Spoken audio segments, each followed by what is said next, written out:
I'm Ryan. I'm in Winnipeg. Ryan. Hey, Ryan. I'm Lisa. I'm from Victoria. I actually grew up in Victoria, but I live in Calgary now. Hey. Hi, I'm Ruth. I'm from Toronto.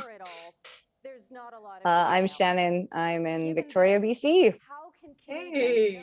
You call yourself a feminist, but on your watch, sexual misconduct in Canada's armed forces continues to run rampant. Tell me, why are you allowing these unacceptable conditions to continue?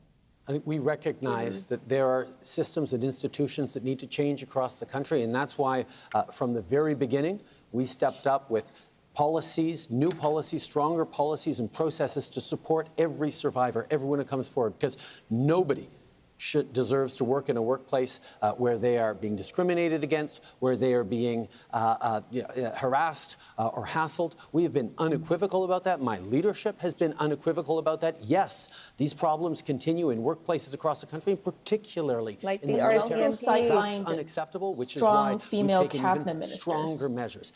It's unsatisfactory to have to say, we're relying on process in this. We want to just be able to have easy answers. Ms. But Paul, this is what's not your an response issue to that? with easy answers. You have to fall back on process. I have said before, and I'll say again tonight, that I do not believe that Mr. Trudeau is a real feminist. A feminist doesn't continue to push strong women out of his party when they are just seeking to serve. And I will say their names tonight and thank them. Thank you, Jane Philpott. Thank you, Jody Wilson-Raybould. Thank you, Selena Cesar-Chavez. And I'm here tonight thanks to the work that you have done. I believe that if there were more women on this platform tonight and in previous years, that we, in fact, would have better laws in our military. We would have childcare at this point. We would have many of the things that we need. I am the only woman, other than Elizabeth May, to be on this platform in the last 18 years. The Liberal Party has never had a woman lead it. I think it's time for the party to examine its priorities. Ms. Hall, you'll perhaps understand that I won't take lessons on caucus management from you. And I think what I will keep I won't focused take on lessons for is you, making sure that our first woman finance minister has moved forward. Why did he have to be petty about it? All right, Mr. Trudeau. Mr. Trudeau, I'm sorry, that's time. We have to move on. You called an election, sir. You put your own political interests ahead of the well-being of thousands of people. Leadership is about putting others first, not yourself. Mr. Trudeau, you should not have called this election. You should have gotten the job done in Afghanistan. Mr. O'Toole, as of the beginning... Hold on. This is not open debate, leaders. This is a situation where we're asking a question to each of you. No problem, Mr. Trudeau. I'm trying to keep track myself. I would like him, Ms. Curl, because he called an election in the fourth wave of a pandemic with fires it's interesting that he cares and with now unfinished business in Afghanistan. All right, thank you, Mr. O'Toole. I'm going to give the opportunity next for the draw to Mr. Singh. You guys will have tons of time. But also, debate, if he wasn't if the Liberal Party wasn't being blocked on so many of their policies, we wouldn't have to call an election. Your topic is climate change. Even today, 1 in 4 Canadians don't believe that climate change is caused by human activity. That's an astounding number. How can we achieve real progress when so many people are still debating the fundamentals? Mr. O'Toole, she said 1 in 4, right? Climate change 25% is a real threat, not the only to population. Canada and to the world. That's why we have to take a serious plan to tackle it. That's why your party voted saying that climate change isn't real. Because we had to restore some trust on this issue to make sure we can show Canadians we can get emissions down and get the economy working again. That is key. But listen to how he shifted, though. I mean, like, you know, last election, it was just all like, also going to make major now he actually has to talk about it. Electric vehicles, in the hydrogen economy, small hard to avoid when the reactors. entire province was on fire for the whole to get our summer. emissions down, but grow a strong economy, because without a strong economy. World leaders are meeting this fall to ratchet up their commitments on climate change on the global stage, yet you would walk ours back. You've said that climate change is real and you've endorsed carbon pricing, but your target is the lowest of all of the major parties who are here tonight. Why should Canadians settle for your plan and a plan that would take our targets back in time? Because Canadians deserve to have a plan and leadership to make the targets. Mr. Trudeau went to Paris. The targets I'm talking about making are the ones he signed on to, and then for 6 years did not make them.